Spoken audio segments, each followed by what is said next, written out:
We were busy winning.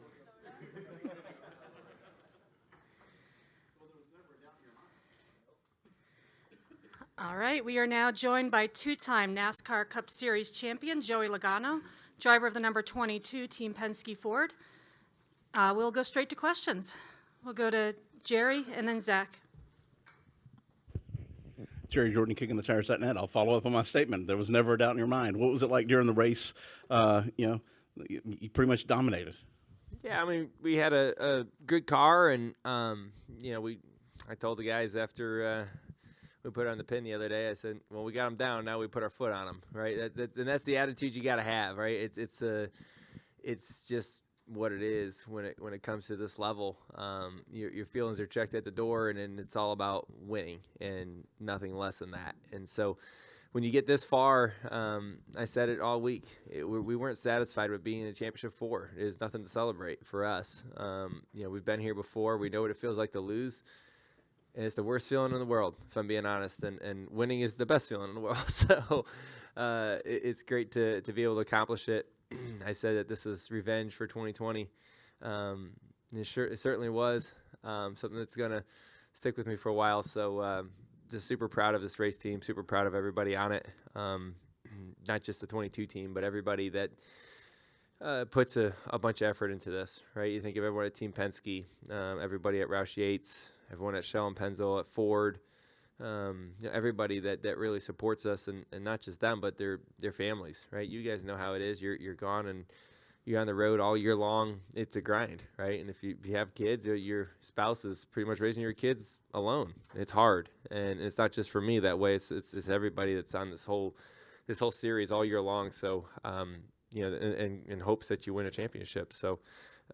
I found out in 2018, I say it all the time, I found out in 2018 that how big the team really is. And I carry that weight with me now, knowing how big it is and the impact it makes on their families. So a lot more gifts under the Christmas tree now.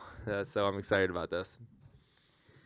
We're going to go to Zach, Jenna, and then Dustin Long.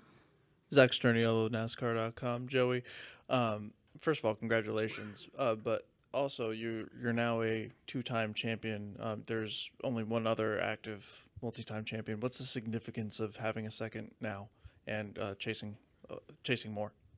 Yeah, it's great. I guess I haven't really put much thought into it yet. It's awesome to hear it. I guess degree to me feels like I should have 4 or 5 at the moment. So I guess the feeling is it's about time. But that's just how I am and how I work, I guess. But this one's special for a lot of reasons. And one thing that I think probably stands out the most to me is just the way Paul did it, and we all did it together. All the way through. And I feel like that's probably one of the most special things. When we won in Vegas, we sat down Monday and started coming up with a meeting agenda, a bunch of meeting agendas that we can go over and reviewing film together as a team, going, pit stops, reviewing rolling times on pit road, and just all these little subcategories that happen, and just making sure the details are all in the right place. That was the difference maker. We knew we'd have a fast race car. We would make those decisions, and we knew we'd be close because we had plenty of time to really go through all that, and we weren't bad here in the spring. But we knew details were going to be the difference of winning and losing, and we had the advantage, those 2.5 weeks to really work together and do that. And it's a grind. I'm telling you right now, it's a grind the last 2.5 weeks of just, this is all we thought about. And there's really, you put everything else, any other distraction gets put to the side. And it's tough for everybody. It's tough for everyone's families. And, which you have to, right? You can't waste the opportunity that's here in front of us. And all the way through the weekend, right? When it came to practice and, right before qualifying, we were in Paul's bus at 6 o'clock in the morning going through things. That's what we all did as a group together. We were in there this morning at 7 o'clock going over stuff to make sure we're prepared for today. We made sure that there was no stone unturned when it came to preparing for this race. And when you saw how confident I was and my team was, it's because we were truly ready. And you can't fake confidence. I mean, you can maybe show it a little bit, but truly deep down inside, you have to believe that if you're going to be ready for this battle ahead of you. And I never felt more ready. And a lot of credit goes to Paul for taking the time and the effort and forcing us to do it together as a team, right? There's plenty of crew chiefs who are up that early. I get it, but they're not doing it together with their whole team. And I think that's a difference maker for us. Wanted to follow up as well on a more somber note. I know that you were close with the JGR family prior to 2013. Given the tragedy earlier today, what were your emotions when you found out? Yeah, I mean, I found out before the race, and I still honestly don't know the details of anything. And, you know, it's an interesting spot, you know, as you sit there preparing to run a championship race, and then you hear somebody that has been in your life, right? And you know, known for a while, and I still don't know the details, but it's just sad. I don't have words to explain how that is, and I feel for Ty more than anything, right? I mean, you take all the championship racing stuff out, it doesn't matter at the end of the day, right? I mean, it's great that we're up here when we won a championship, but you know, if something happens to your family, it doesn't matter, right? Like that's the difference. And you know, for the whole sport, it's a sad day. You know, and for me, it's a bittersweet type of thing, right? Because here we are winning a championship, and here we are, one of the people that's a leader in our sport. You know, and someone I've known for a while is gone, and I don't really know how to explain that and how hard that is. And obviously, our prayers and thoughts go to the Gibbs family and everyone over at JGR, and you think they've had a rough run at it. Yeah, I couldn't imagine, you know, how Joe feels right now.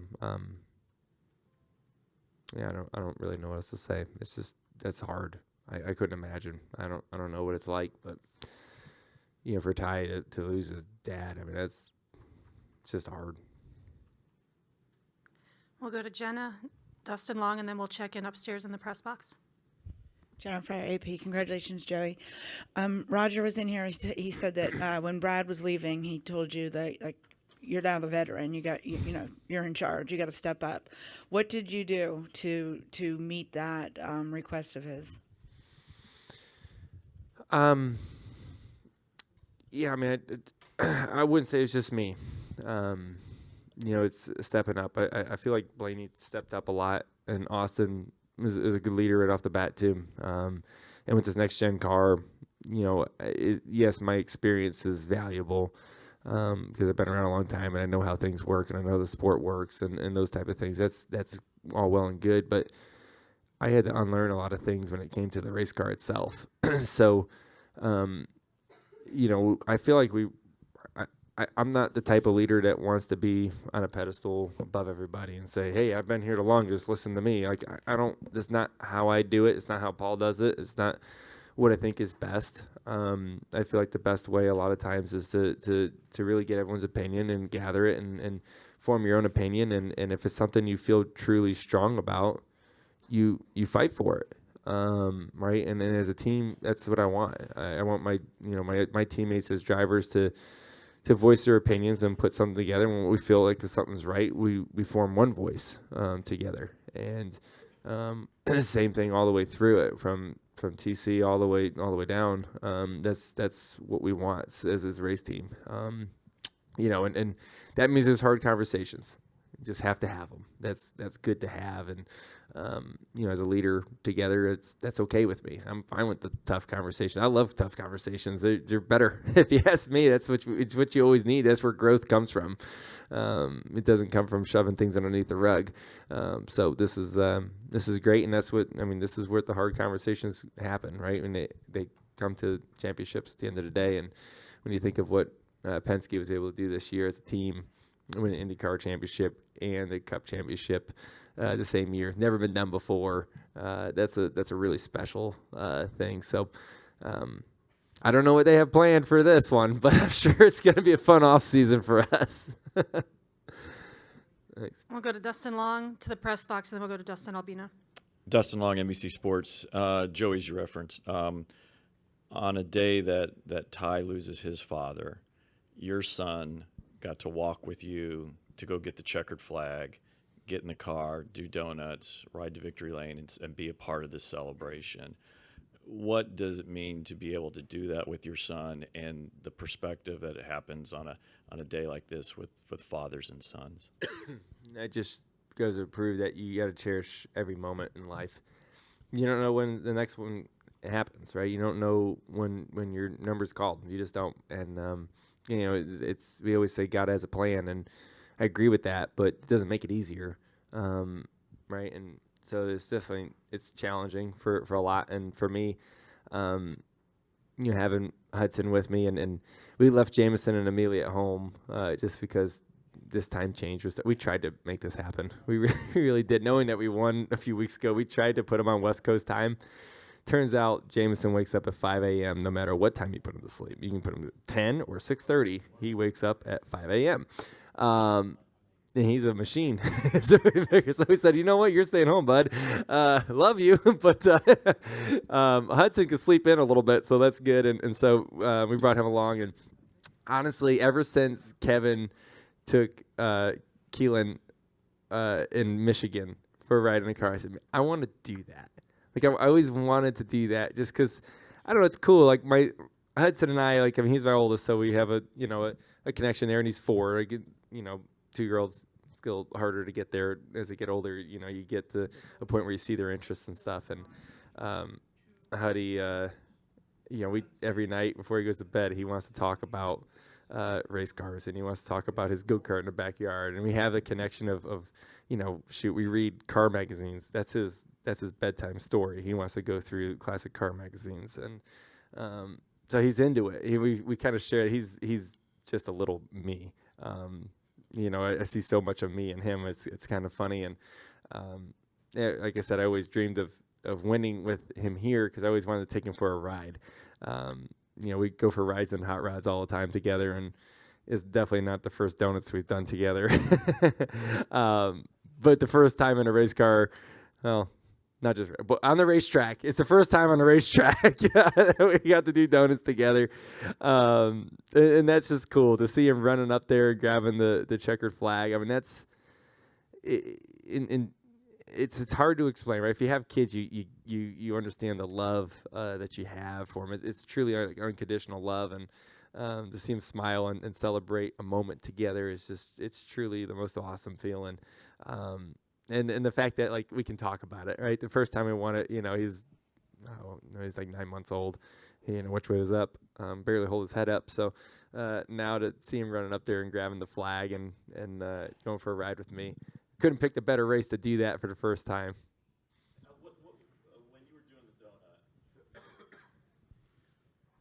When you were doing the donuts, I'm sure you looked over at him. So what did you see? What was his face reaction? And did it look that much more different than any of the other donuts? Or what, as a father, what was it like to do that with your son, and what did you see out of his face? Well, the race cars are a little louder than our Fox body at home, so that's his favorite car. We have a 91 Fox body Mustang, and he loves that. He loves that car. And so, but that one's got a big old supercharged motor in it, and it does some great donuts, and that's good. And the exhaust comes out the back, and it's not that loud. Everything's okay. It is loud, but it comes out the back. It's okay, and the windows are up. I said, this thing's a little louder, and the exhaust is right there. I'm like, hold your ears, hang on, And so we did some gentle donuts together, and he's so funny because he's so quiet. And then when you get him home, and especially before bedtime when he's trying to stay awake for an extra 30 minutes, that's when he becomes the most talkative. And that's the same as I was, right? I know I'm long-winded tonight, but I was a shy little kid that was always had my head in my dad's leg all the time when I was around people, and same thing with him. Thanks. I'm going to go upstairs to the press box. Chris Knight, catchlines.com. Joey, congratulations on the championship. It's been since 1968 and 1969 since Ford has had a 2-time Cup Series championship under their brand. I was just wondering what that means to you to bring that back to their wheelhouse. Yeah, it's like I said, this championship it takes an army, and it's everybody, and Ford is a big player in this and how we all work together. And like I said, it takes a lot, and Ford's engineers and the design process of designing this next gen body and and all the things that go along with that. It's been a grueling, couple of years for them, and making sure they do it correctly and to where we can go out there and compete for a championship. That's what the hopes are for. And, they brought a great Mustang for us. And, to be able to say we won a couple championships together, driving a Ford, yeah, I take pride in that. Absolutely. And we did it together. And so it means so much to me sitting here today. The relationships that you make over the years in the sport, they mean so much, right? With you guys, or with your team members, or with your sponsors. You care about everybody, and it's a special group that we all are, and to have a sponsor, with Shell and Pennzoil that has been with me over the last 10 years, and for many years to come, and Ford. With Roger and everyone at Team Penske. I mean, I take a lot of pride in that, because it means you have to do it correctly, right? And the short-term deals don't work out for many reasons, and when you can make them work for a long time, it means you're doing business correctly, and you're treating people fair, and that's what it's about. It's all about a fair deal, and I feel like everyone's treated fairly, and that's why everyone's happy, and that's why we can win races together. Do we have anything additional in the press box? No questions. Thank you. We'll go to Dustin Albino and then to Jonathan. Dustin Albino, J-Ski. Joey, I know you had your moment with your son in the car, but how do you celebrate a second Cup championship, and is it different from the first? I mean, it's definitely it feels a little different. If I'm being honest, it definitely feels a little different. But it still feels really special. I mean, what I remember of the first championship was, the moment when you get out of the car and you see everybody for the first time. That's the most special moment of the whole thing. And I knew it was going to be this time. Like last time it was a surprise. I didn't know, so like now, like seeing your team, seeing your wife, your kids, your mom, your dad, like just all that stuff, like for the first time and celebrating together, and really taking a moment to really enjoy that even more so than we did last time. I was conscious about that, because it's the best moment. The first 10 minutes is the best. There's just nothing like it, and it's so hard to achieve it, and you just hope to have that feeling again. And so, yeah, I took my time, and I'm glad I did. And because it's, like I said, it's just so tough to do. Thanks. I'm going to go to Jonathan and then Tom. Jonathan Field, the racing experts. Joey, you came into the Cup Series as, young rookie in 2009 looking for a Cup championship. Now you're a multi-time champion, a father. How's your outlook on life and winning a championship changed and evolved over time? I mean, just like everybody else, I'm no different than anybody else. As you get older, your perspective on life changes, right? When you're a kid, there's, you take all the risk with no consequences. You don't think twice about anything. As you get older, you start to, realize that what really matters in life and taking, everything a lot more serious, in everything you do, and more just intentional about everything you do and why you do it and the things you say. And, because listen, like they're watching me, right? Kids are watching me now. And, I make sure that I'm going to have to talk with Hudson and Jameson and Amelia one day about, your dad screwed up a lot and it's all on TV now. And when you're going through YouTube, don't do that. Okay. Like that's not the right way to do it. But I think being honest with them is important, but it is, something that it's as you get older, you start to just think through things differently, and you become better. I feel like I've never been a better race car driver than I am today. I've never been more committed about it, even with more, I don't want to call it distractions, but more things going on in my life. I've never had more going on in my life than I do right now, with 3 crazy kids at home and other businesses and just this stuff, right? And to be able to juggle all that and prioritize all that has been the difference for me. And I honestly feel like all of it's made me a better person altogether. Long ways to go, though. I'm not there yet. I can promise you that. We go to Tom, and then we have a couple questions over on this side. Tom Bowles, Front Stretch and CBS. Perfect follow-up to what Jonathan was talking about. Like, the big takeaway from this week has been your confidence, right? Not just your inner confidence, but the way that you've, had this outward confidence this whole week where you felt like you've never wavered. And what has this evolution with that outward confidence been like for you? What was it about this week that kind of spurred that in you? I mean, you said you didn't want to play any mind games, but you really came out and said, hey, we're going to win this. And you were really consistent over the course of the last week. Yeah, it wasn't meant to be mind games. You just asked me how I felt, and I was honest. And I really felt like we were in a spot to win this thing. And I truly believe that attitudes are contagious, good or bad. And when you're able to bring that attitude to a race team in a moment like this, as a driver there, that just carries through it. And I believe confident people win. Right? I mean, if you don't believe in yourself, who else is ever going to believe in you? How are you ever going to win? But I also think you can't fake that. I think in my first Championship 4 appearance, was I confident? No. I was a nervous wreck. And are the nerves still there? Yeah, the nerves are still there. You don't want to screw it up, right? Because you got it this far. But I truly felt ready as a driver. And I felt like as a race team, we went through everything we can possibly go through. At that point, the confidence is real. We've been here before. We knew how to do things. We knew how to prepare. We went out and just did our job. We put it on the pin, and then we won the race. Like, that was the job at hand, and we nailed it. So like I said, I couldn't be more proud of everybody doing that together, but we knew we were going to do it. Like, that was where we were at. We had the time to think about it and go through things, and we felt truly ready. And that's a great feeling going into a battle like this. We have two questions over here on the right we're going to go to, and then we're going to go to Michelle. Joseph Igo, Cronkite News. Joey, stage 2 is a little interesting there with the fuel mileage, obviously. Just kind of take me through the car and what was going through your mind as, who knows if you saved enough fuel or not.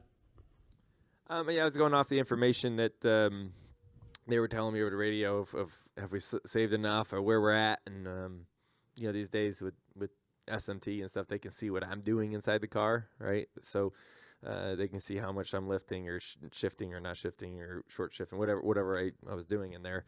And so they have a better way of calculating it, better than the old days, because it's not just, hey, I'm lifting, I don't know, 100 feet or so. I don't know, like something like that. I'm going really fast. As 100 feet goes by really quick. I don't know. Like, it's hard to say sometimes, but they can now see, like, where I'm actually lifting on the racetrack. So, just did what they told me to do. I wanted to stay in front of the 19, just for track position purposes. I wanted to make sure that we gave ourselves our best foot forward when it came to the next pit stop. So, nothing too crazy throughout it. We have one more over here on the far right we're going to get to right now, and then we'll go to Michelle and then Justin. Hey, Joey. So in 2018, when you won your first championship, you welcomed your son Hudson, and then you went on to win a championship and go through the whole motions of that year. Now this year, right after the clash, you and your wife give birth again, and once again you go through the whole motions of winning another championship. What is that like, having to go through an entire season when you have infants at home, and then maybe could they be good luck charms knowing that you've won championships both seasons that you've welcomed new children? It says that my hot ass wife is a true badass. That's what it says. My badass wife is what I should call her. My hot badass wife. How's that sound? Yeah, I mean it takes, like, it's hard at home right now. There's a lot of sleepless nights at times, and shoot, I get to sleep at the racetrack, so it's not as bad for me or as hard for me, but I don't know if it's a good luck thing or what it is, but it's interesting that the years that we feel like we're juggling the most and going through a transition at home have been successful years. Even 2020, we made the Championship 4, and like I said, I always feel like that race is the one that got robbed from us. We were in position to do everything correctly, and something not of our own doing cost us to win. So I don't know what that is. I joked to Brittany, I said, if we win, we might have to have another kid, but I don't think so. I don't think so. We might not do that. I think we're good with 3. All right, we're going to go to Michelle and then Justin and Adam. Joey, a little earlier you said you told your kids that the ones that are home that you'd be home soon, but first we're going to party a little bit. What do you envision that looking like tonight, this week, before you get home? Yeah, I don't know, actually. It's a lot going through here. I know I'm going to LA, so I guess I'm not going home anytime soon. I actually don't know the schedule at all, if I'm being honest. I don't know. I know I'm going to LA. I don't know when I get to go back home. So I don't know. I know there's something we're doing tonight. I don't know where that. I don't know. I'm here right now, and at some point I'm gonna get the sticky suit off because there's champagne all over it, and we'll go from there. I have no idea. I think there's still some pictures. I think I'm here for probably another couple hours before I.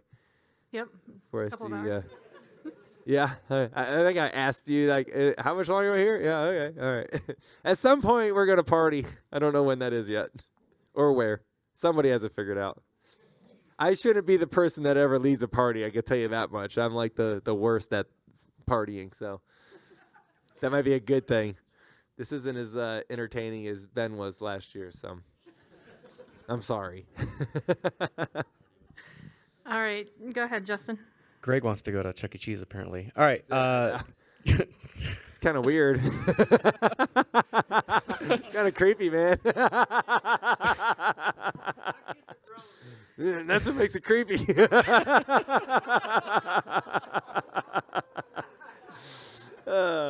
Anyway, sorry. I'm sorry. I'm just joking with you. I got to pick on Greg there a little.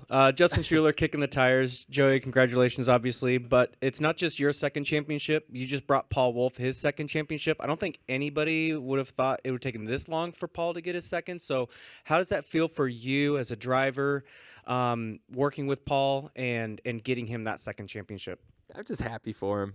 Paul wants it bad. And like I said, the way he was preparing, what he was doing, like he put a lot on him over the last few weeks, and I don't know how he handles his pressure. Right, everyone kind of has their own way on what they do, and I'm able to shut off when I go home, and Paul's a lot quieter person than I am, and if I get him to smile or cheer a little bit, I feel like I've really done something. So, I feel like he holds a lot of things inside with him where I vent everything.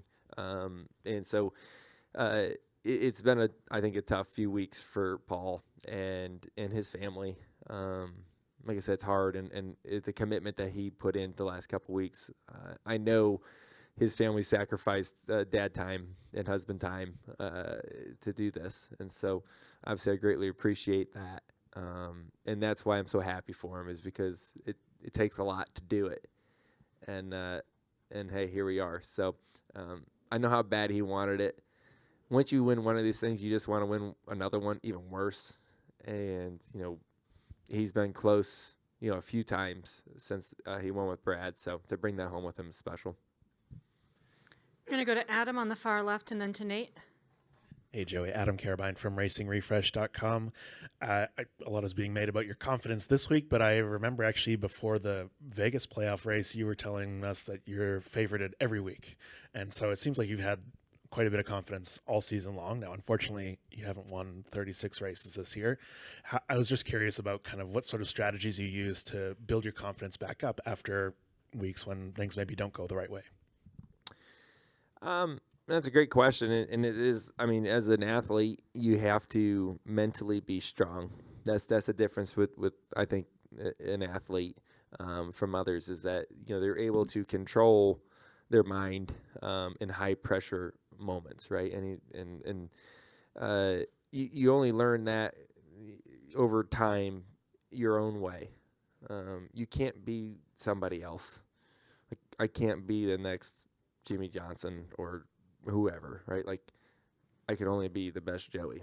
And there's times that I'm so mad at myself from a mistake and I make them. But you also got to look at mistakes as an opportunity to learn. And without taking risks to make mistakes, you don't grow. And that to me has always been like kind of, okay, I made a mistake. I'm stronger now. I'm smarter now. I learned from it. It's over. I'm the best. Now I have another reason to be better, right? Like now I know I'm the best, right? Because I made that mistake. I'm not that bad anymore, so now I got to be better, right? And it's just a bit of it is preaching to yourself, right? I mean, a bit of it is using these moments when you're talking to the media, is that you're kind of preaching to yourself throughout it a little bit. I always feel like media day is the day that mentally I click, like I'm in, like that's kind of my motivational moment. So I learned to love media days for that reason. Because you really believe the things you're saying, right? And you're actually thinking about that stuff and outside of just the race car details. And so I always feel like that's a moment where I click on. I'll go to Nate and then Luis. Nate Ryan, NBC Sports. So speaking of Media Day, Joey, I was in the interview room for NBC, and I watched all four of you guys come through, and it was abundantly obvious, like demeanor, body language, what you said, like you were the overwhelming favorite. I mean, no one was more comfortable that day than you. I know we joke about the 32-year-old being like the old man of the group here, but did you feel like that was an edge going in? Did you sense like, hey, I've got the experience, even though L8's won a championship, it just felt like you really kind of embraced that. And I'm wondering, like, are you kind of embracing that a little bit more, being a veteran, even though you're still so young? You've been around so long. Yeah, but you try to find any advantage you can, and if experience is that, yeah, I would take that. That's a good thing. And yeah, I mean, I don't really know how to answer it, but I guess yeah, in a way, like you look at your competitors, and you try to figure out, okay, where's their weaknesses, and I look at a lot of them was their first time here. I thought some of them were happy to be here, and when I looked at our team, we weren't in that position, and that made us different. And I think that was something that set us apart. And, I thought these guys are happy to be here, and they're trying to minimize the situation and saying that it's just another race. And at that point, I really felt like we were in a great spot because I've been here long enough to know it's not another race. And you can't minimize the situation. It's this big. It is huge, and it hurts extra big when you lose, and it feels extra good when you win. It's nothing like it, and I always felt like minimizing it just helps you sleep better at night, but that's not the real way to do it. And I feel like it was just fake, and so it's not the way I planned on it the whole year. I love making situations bigger than what they are, even bigger, because that pressure to me makes me better. Is it uncomforting? Yeah. Is it easier for me to think in the way that, to minimize the situation to feel better about it? Yeah, it definitely makes me more comfortable. I mean, I can tell you, I felt like I had a 10,000-pound gorilla on my shoulders, right? Like it's tough. Like I felt the pressure. Don't get me wrong, but you got to learn to love it, because it's right around the corner of having a moment like this. We're going to go to Luis and then up to Jeff. Luis Torres, the podium finish. It's been said all season long how people and drivers felt about their car. You won the class, and now you end the season as the champion, the first one of this current car. How would you look back at this season, knowing all the challenges that came with it? Yeah, I think everyone could probably agree it's the most challenging year and unexpected year from a lot of ways, right? So many different winners, for one. Seeing that, I didn't see that one coming. The lack of consistency throughout the field. Hard to really click off a bunch of top fives and a bunch of wins, and the teams that were strong weren't strong for super long before someone else had figured something out. And just the unexpected pieces that come along with it, whether it's the pit stops, the strategy, the way the races play out. I mean, boy, this year was an adventure to say it the least amount. I mean, just to think about how many things have changed from Phoenix in the spring to now. Boy, I mean, we're so much smarter with this race car now. It's just kind of crazy to think about it all. So, yeah, it was a tough grind of a year. And a lot of times you just felt lost. A lot of times. And, the only thing that helped me is I realized that everyone else was lost with me. So that's one way to stay confident, is when you know everyone else is lost too. And being from Connecticut, and obviously you ran it around Georgia, what would be one message you would tell to those young aspiring competitors, especially from the New England area, that wants to do this? Yeah, I mean, it's neat to think about, where I came from. It's Silver City Quarter Midget Club in Meriden, Connecticut, and getting to go up there earlier this year. They had the Grands there, and to see all the kids there, and just the memories come rushing back, right, of everything that was there, and the fun that it was, right, racing with your, I was out there with my dad and just having a good time. There's just nothing. There's nothing like it. And you probably don't appreciate it enough when you're a kid. And so I always try to tell the kids that you should never take for granted the moment that you get to drive a car at its absolute limit, because you don't know how long you get to do that, and that's special. And I always tell the parents that make sure it's fun at that level, because that's what it's about. It's about having fun and competing as a kid, and you don't have to add all the pressure and make it a job. Right, and that's one thing I always think about, like, kids racing these days. It's take it too serious. You're gonna have your whole life to make it serious. And at this level, it's a job, right? And the only thing that's fun is when you win, and that's just what it is. And so there's nothing like those moments, and the dreams that you have, right? This was my dream. I'm sitting here living my dream. How awesome is that, right? Like, you think about it, like, I wanted to be a Cup champion, and sounded kind of funny when I went to school in Connecticut and no one else raced in class, right? And it's just me, and I brought trophies of show and tell, and they're like, "What the heck are you doing with a quarter midget? What does that even mean?" And I had that dream. Maybe I was the odd one in the class, but this was it. I loved cars, I loved racing, and I loved winning, and I just kept, chasing my dream with all great people around me and teaching me and learning lessons, and a lot of commitment from my family. And look at us now. Kind of neat. We're going to come up here to Jeff to wrap up. Just wanted to ask you about your leadership in the sport. I mean, it seems like you've really, especially the last couple of years, taken a proactive stance on trying to be a voice within the drivers group, and within NASCAR. You're going on Sirius every week for your time. How do you see that evolving for you now? You have, at least it used to feel like the champion has a bigger platform. I don't know if, like, Larson and Elliott wanted to use it as much, but you have that sort of now for yourself. How do you intend to go with that? I have a few thoughts in mind. I don't know if I should share them quite yet, but it is something I think about to that point, that you think of being a champion of sport, you're representing the sport. And that's a huge task at hand.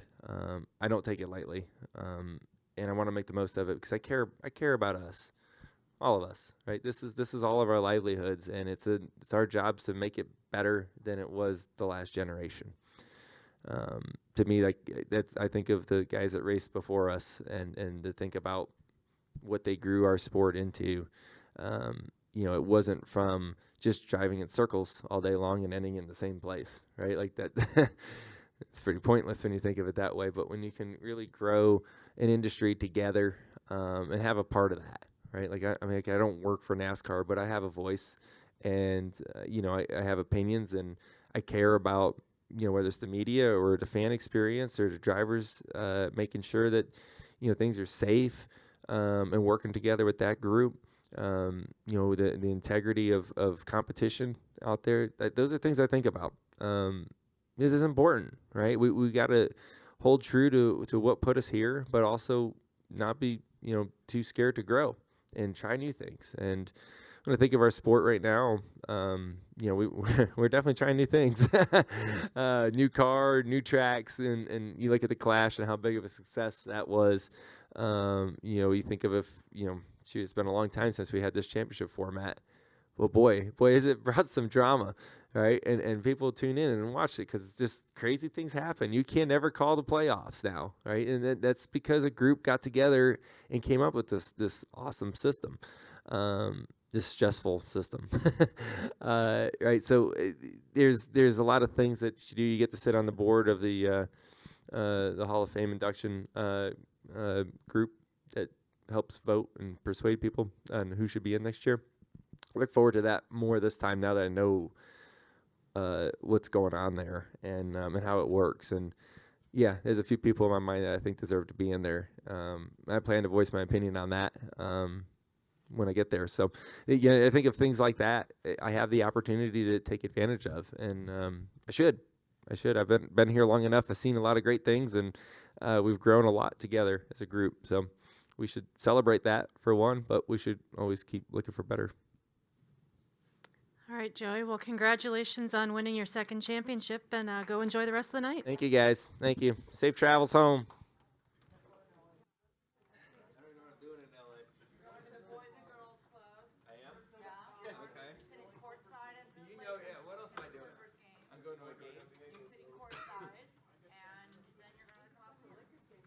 Okay.